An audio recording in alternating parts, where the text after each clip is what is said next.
Bayangkan jika kalian menjadi korban penculikan dan dikurung di ruang kedap suara. Tak hanya itu, kalian juga terus mendapat panggilan dari korban-korban sebelumnya yang sudah tewas. Itulah kisah dalam The Black Phone, film yang menceritakan hilangnya anak-anak yang diculik oleh sosok misterius pembawa balon hitam. Di sisi lain, seorang gadis mulai bermimpi tentang sang penculik dan tanda-tanda kehadirannya. Hingga akhirnya, kakaknya sendiri menjadi korban berikutnya dan menemukan sebuah telepon misterius di ruang penyekapan tempat ia dikurung. Untuk kalian yang tidak ingin diculik, ada baiknya subscribe dan like dulu channel ini, supaya kita bisa cerita tentang film lagi.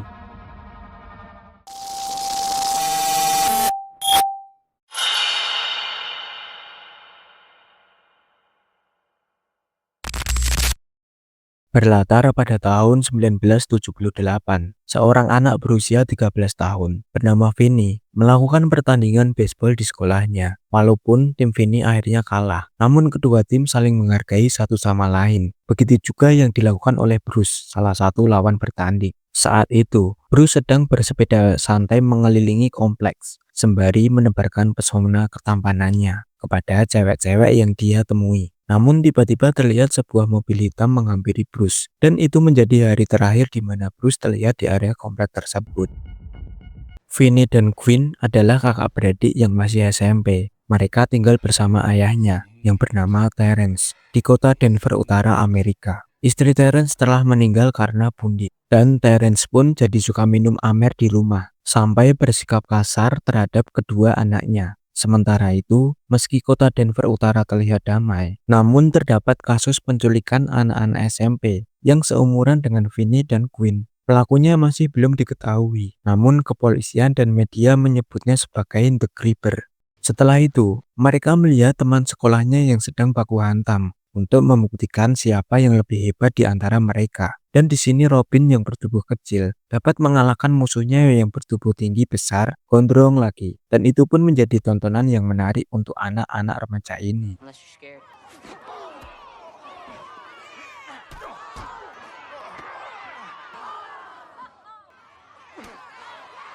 Di dalam kelas, Vinny mempunyai seseorang yang dia sukai. Namun Vinny tidak berani untuk mengungkapkannya. Saat jam istirahat menjadikan jam paling menakutkan untuk Vinny, karena dia akan menjadi incaran anak-anak nakal yang seringkali menjadikan Vinny bahan bulian. Namun pada saat itu, datanglah Robin yang menjadi penyelamatnya, yang membuat tak seorang pun berani menyentuh Vinny. Walaupun Robin ditakuti oleh anak-anak lain, namun hubungannya dengan Vinny sangatlah baik, karena seringkali Vinny mengajarinya pelajaran yang tidak dia pahami. Dan di sini, Robin berharap suatu saat nanti Vinny bisa membela dirinya sendiri. Sementara itu, dua detektif kepolisian datang ke sekolah dan meminta penjelasan ke Quinn yang pernah bermimpi tentang The Creeper. Polisi menanyakan mimpi tersebut karena sebelumnya Quinn sempat menceritakan mimpi itu ke adiknya Bruce jika The Creeper menculik kakaknya menggunakan mobil van dengan balon hitam di dalamnya. Dan ternyata polisi juga menemukan balon hitam itu di beberapa TKP penculikan. Namun Quinn mengatakan jika dia tidak pernah berada di TKP atau mendengar informasi tentang balon tersebut. Dia mengetahui dari orang lain karena kejadian tentang penculikan Bruce tiba-tiba muncul begitu saja di mimpinya. Setiap hari Jumat, sepulang sekolah, Quinn menginap di rumah temannya. Sedangkan Vinny balik ke rumah seperti biasa dan nonton film horor sampai ketiduran sambil memegang mainan senter-senteran kecil berbentuk roket yang selalu dibawa kemanapun. Vinny lupa tidak menyampaikan pesan Quinn ke ayahnya. Di paginya, Vinny pun terbangun oleh teriakan adiknya yang sedang dihukum oleh ayahnya dengan selepet pakai gesper. Alasan sang ayah menghukumnya juga karena ayahnya mengetahui kalau dua polisi mendatangi Quinn perihal mimpi yang Quinn alami, dan Terence tidak mau putrinya nanti berakhir sama seperti mendiang istrinya yang bundir karena overthinking memikirkan mimpinya. Sementara itu, kali ini Robin sudah ditunggu oleh mobil hitam yang sudah dipastikan itu adalah mobil dari The Creeper, dan itu menjadi hari terakhir Robin terlihat masih hidup. Ayah Vinny pun mendapat informasi lewat telepon atas hilangnya Robin. Dan malam itu pun polisi melakukan pencarian besar-besaran untuk mencari keberadaan Robin. Vinny pun sangat sedih mendengar kabar tersebut. Dan Vinny meminta Gwen untuk memimpikan tentang Robin. Dan keesokan paginya, dua polisi pun mendatangi rumah Gwen untuk mendapatkan informasi yang mungkin saja Gwen dapat dari mimpinya. Hilangnya Robin membuat Vinny menjadi bahan bulian para bocah-bocah nakal di sekolahnya. Namun Gwen tidak tinggal diam. Walaupun dia wanita, namun dia berani bertarung dengan para pria. Aku memanggilnya cantik dan pemberani. Lalu di kelas ketika anak-anak disuruh memilih teman kerja kelompoknya, Vinny yang introvert hampir tidak dapat teman. Dan cewek yang disukai Vinny yang bernama Donna memilih berkelompok dengan Vinny. Itu membuat hatinya berbunga-bunga walaupun sekujur tubuhnya lebam bagai diamuk massa. Lagi-lagi Gwen tidak pulang ke rumah dan memilih untuk menginap di rumah temannya. Saat itulah Vinny yang pulang sendiri melihat sebuah mobil hitam terparkir di pinggir jalan. Dan itu adalah The Grieber yang mengaku bekerja sebagai pesulap paruh waktu. Dan jelas, kali ini Vinny adalah korban berikutnya. Setelah dibius, Vinny akhirnya tersadar di sebuah ruangan basement kedap suara dengan sebuah kasur. Namun ternyata saat penculikan berlangsung, Vinny sempat melukai tangan Grieber dengan cukup parah. Vinny pun coba mencari jalan untuk kabur, dan Vinny pun menyadari ada sebuah telepon hitam di sana. Namun sayangnya kabel telepon tersebut telah putus. Sementara itu, Gwen yang sedang menginap di rumah temannya ditelepon sang ayah untuk memberitahu akan kehilangan Vinny. Pada hari itu, Gwen pun langsung panik dan segera mungkin pulang ke rumahnya. Di sana sudah ada para polisi yang sudah mulai mencari keberadaan Vinny.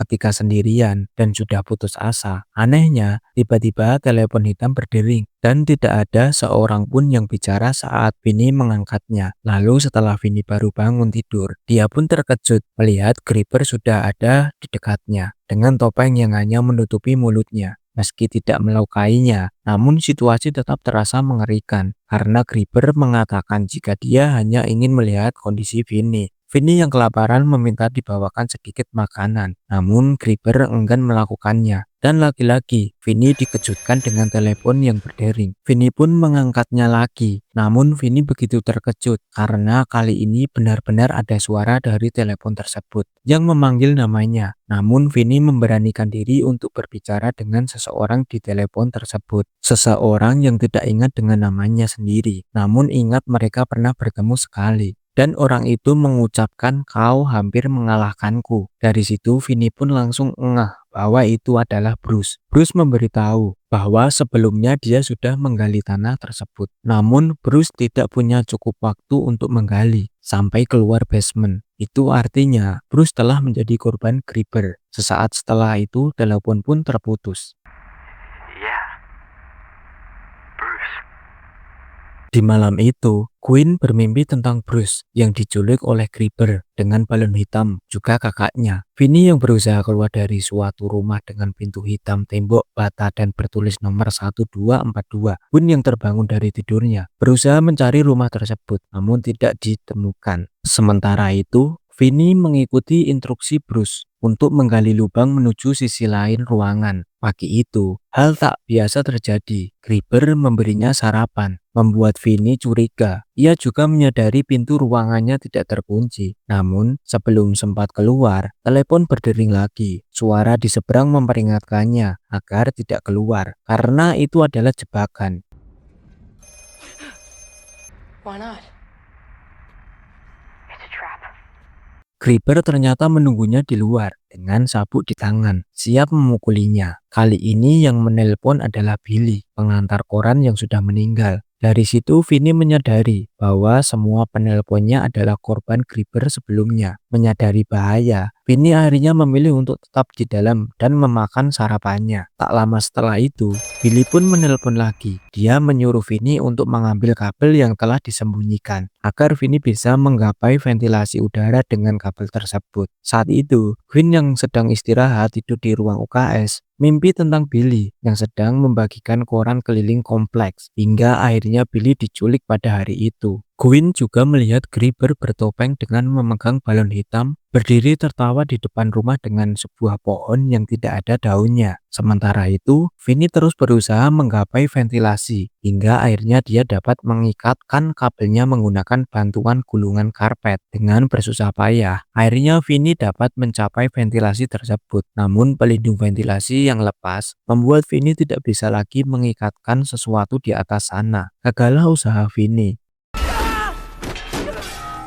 Quinn memberanikan diri menceritakan mimpinya tentang sang Grieber kepada ayahnya, Terence. Namun Terence menegurnya dan mengingatkan tentang mendiang istrinya yang bunuh diri karena terlalu percaya pada mimpi. Quinn menegaskan bahwa meski ibunya meninggal tragis, ia tetap menyayanginya dan yakin bahwa mimpinya kali ini adalah petunjuk untuk menemukan Vinny. Akhirnya, Terence luluh dan memutuskan untuk ikut berkeliling malam itu mencari rumah bernomor 1242 seperti yang muncul dalam mimpi Quinn. Di tempat lain, polisi mendatangi sebuah rumah untuk menanyakan apakah penghuninya pernah melihat anak-anak hilang yang ada di foto. Orang bernama Max yang tinggal di sana tampak sangat antusias dengan kasus tersebut. Ia bahkan membuat papan analisis sendiri di rumah saudaranya tempat ia menumpang. Namun polisi tidak menanggapinya dengan serius, apalagi setelah mengetahui bahwa Max sering menggunakan ganja di rumah itu. Namun Max tidak mengetahui kalau ada basement rahasia di rumah itu. Berarti Max adalah saudara dari Grieber yang meresahkan warga kota.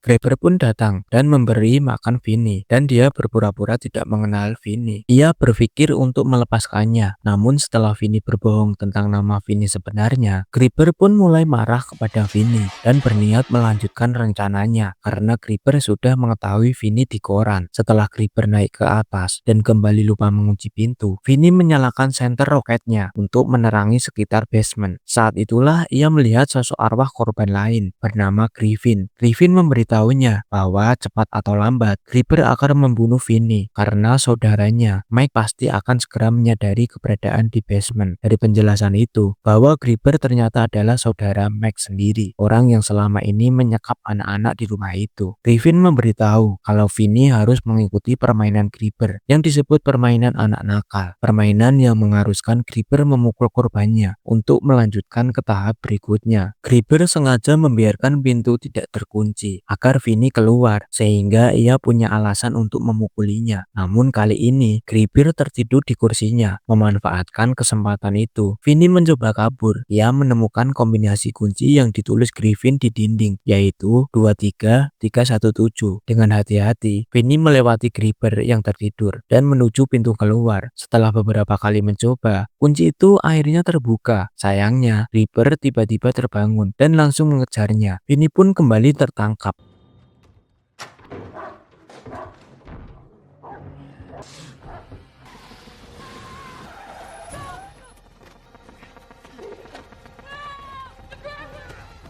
Keesokan paginya, Vinny mendapat telepon lagi dari seseorang yang bernama Van Hopper, seorang yang membuat keributan di minimarket, hingga akhirnya dia ditangkap oleh polisi. Dan ternyata itu adalah mimpi dari Quinn yang membawanya ke sebuah rumah dengan nomor 7741 yang ada pohon tanpa daun di depannya. Sementara itu, Vinny yang sedang bertelepon dengan Van mendapat informasi bahwa ada stop kontak di kamar mandi yang di seberangnya ada gudang. Vinny harus membongkar tembok tersebut 60 cm di atas stop kontak untuk terhubung dengan lemari es dan keluar lewat gudang ini. Vinny segera melaksanakan rencananya dan akhirnya berhasil masuk ke dalam lemari es besar berisi daging beku. Namun sialnya, lemari itu terkunci rapat sehingga ia tak bisa kabur. Putus asa, Vinny hanya bisa menangis karena merasa semua usahanya sia-sia. Tiba-tiba, telepon kembali berdering. Kali ini suara Robin terdengar. Robin menguatkannya dengan kata-kata yang dulu pernah ia ucapkan, bahwa Vinny harus bisa membela dirinya sendiri.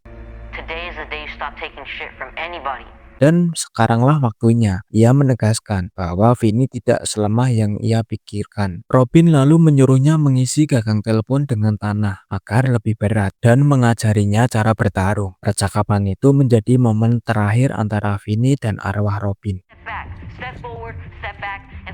Sementara itu, di luar, Quinn berkeliling di tengah hujan deras mencari rumah bernomor 7741. Tiba-tiba, kelima arwah korban The Creeper muncul dan menuntunnya berhenti tepat di depan rumah tersebut. Tanpa ragu, Quinn segera menelpon detektif dan menceritakan tentang mimpinya serta penemuannya itu. Polisi pun langsung bergerak cepat menuju rumah 7741. Sementara itu, Mac mulai curiga dengan ruang bawah tanah di rumah saudaranya yang selalu tertutup. Ia pun memberanikan diri untuk membukanya dan terkejut saat menyadari bahwa saudaranya menyembunyikan sesuatu di sana. Namun sebelum sempat menyelamatkan Vinny, sang saudara tiba-tiba datang dan mengayunkan kapak ke kepala Max. Seketika, Max tewas di tempat. Sementara itu, polisi tiba di rumah Creeper dan segera menggeledah setiap sudutnya. Namun mereka tidak menemukan tanda-tanda keberadaan Vinny. Di sisi lain, nyawa Vinny benar-benar terancam. Creeper berniat membunuhnya dengan cara paling menyakitkan, sambil melepaskan anjing hitamnya yang bernama Samson. Namun Vinny sudah menyiapkan jebakan. Saat Creeper terjatuh, Vinny memukulnya menggunakan gagang telepon yang telah diisi tanah. Creeper hampir bangkit, tetapi Vinny mencekiknya menggunakan kabel. Lalu telepon kembali berdering. Suara para korban terdengar, seolah mengucapkan perpisahan terakhir pada Creeper. Akhirnya, Creeper tewas di tangan Vinny, dan Vinny berhasil menenangkan Samson dengan sepotong daging beku dari kulkas.